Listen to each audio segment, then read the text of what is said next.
Bonjour mes chers élèves du tronc commun. Dans le but d'assurer cette continuité pédagogique, je vous invite à appréhender le quatrième et dernier module du tronc commun, le bourgeois gentilhomme de Molière. Pour commencer, nous allons entamer une activité des travaux encadrés, une activité souvent faite par les élèves sous l'encadrement de leur, la supervision de leur prof. Nous allons, pour faire donc une présentation générale, nous allons commencer dans un premier temps par un tableau récapitulatif, puis le contexte historique et culturel, et enfin, présentation des personnages. Alors, commençons par ce tableau, par remplir ce tableau récapitulatif pour se familiariser avec l'œuvre. Donc, le titre de l'œuvre, comme vous pouvez le constater, c'est Le bourgeois gentilhomme. Le bourgeois gentilhomme. L'auteur, c'est Jean-Baptiste Poquelin, alias Molière, un dramaturge et auteur français qui a fait ses premières études chez les Jésuites, qui a fait les études après, par la suite, les études de droit à Orléans.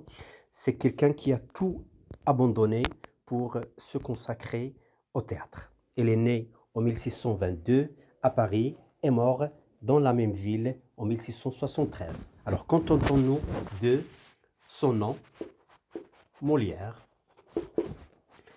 1622-1673 à Paris.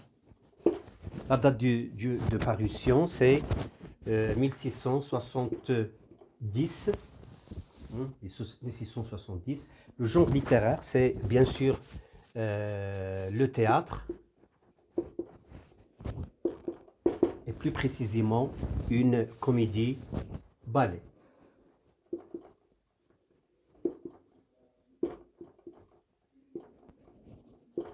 Alors, le théâtre, c'est un genre littéraire, comme d'ailleurs le roman et la poésie, alors qu'une comédie-ballet, c'est une pièce de théâtre qui mêle la comédie et le ballet. Le siècle, c'est bien sûr le XVIIe siècle. Pour ce qui est des œuvres principales, commençons par sa première comédie, L'étourdi, pardon.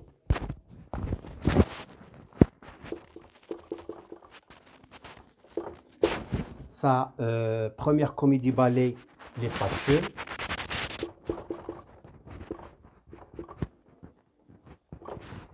Et d'autres, bien sûr, je vous en cite Don Juan, Le médecin malgré lui, Le Tartuffe, L'école des femmes, L'école des hommes, l'école les femmes savantes et d'autres. Alors, passons maintenant au contexte historique et culturel. Pour ce qui est du contexte, je vous invite à retenir trois informations essentielles. D'abord, c'est une pièce de théâtre qui remonte au XVIIe siècle. C'est une époque où la France a connu trois classes sociales, hein, comme vous pouvez le savoir, la noblesse, le clergé et le tiers-état. Hein, la noblesse,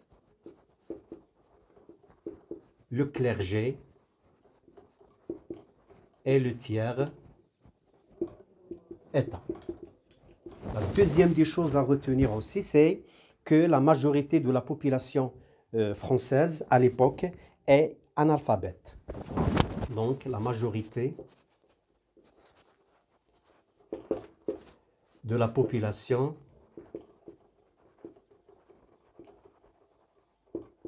est analphabète.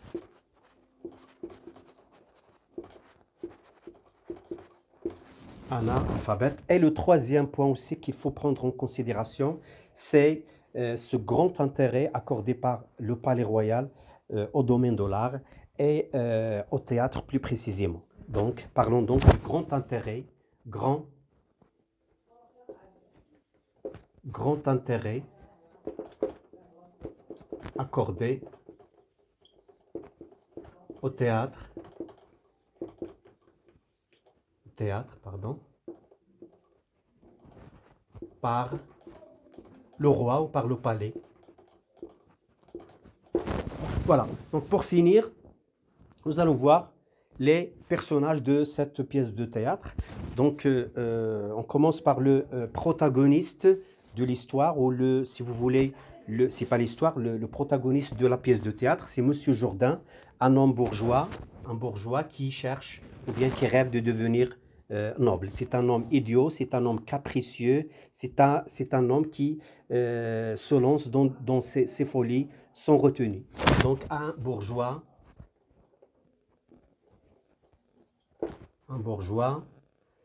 qui cherche à devenir, ou bien qui rêve de devenir noble.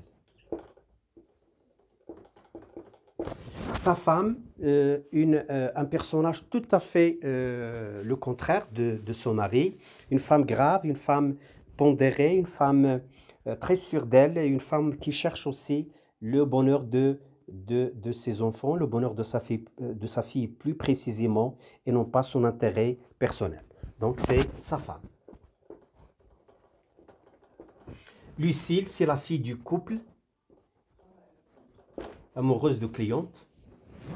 Nicole, c'est la servante de la famille, du couple royal.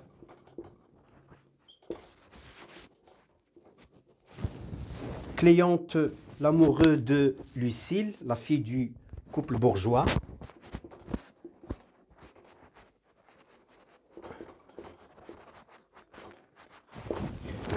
Covieille ou Couviel, c'est le valet de Cléante. Valet de Cléante, amoureux de Lucille. Dorante, c'est le marquis désargenté et ruiné. Donc marquis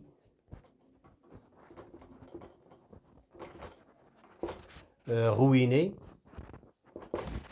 Et Dorimène, c'est la marquise veuve qui est aimée par la maîtresse, qui est aimée par Dorante et courtisée par Monsieur Jourdain. C'est donc la marquise dans cette pièce de théâtre. Et enfin, les maîtres. On parle ici des maîtres, maîtres de musique, maîtres à danser, maîtres de philosophie et maîtres d'armes, ainsi que maîtres tailleurs, et puis d'autres personnages, à savoir les musiciens, les élèves et d'autres bien sûr. Merci d'avoir suivi cette leçon et à la prochaine, Inch'Allah.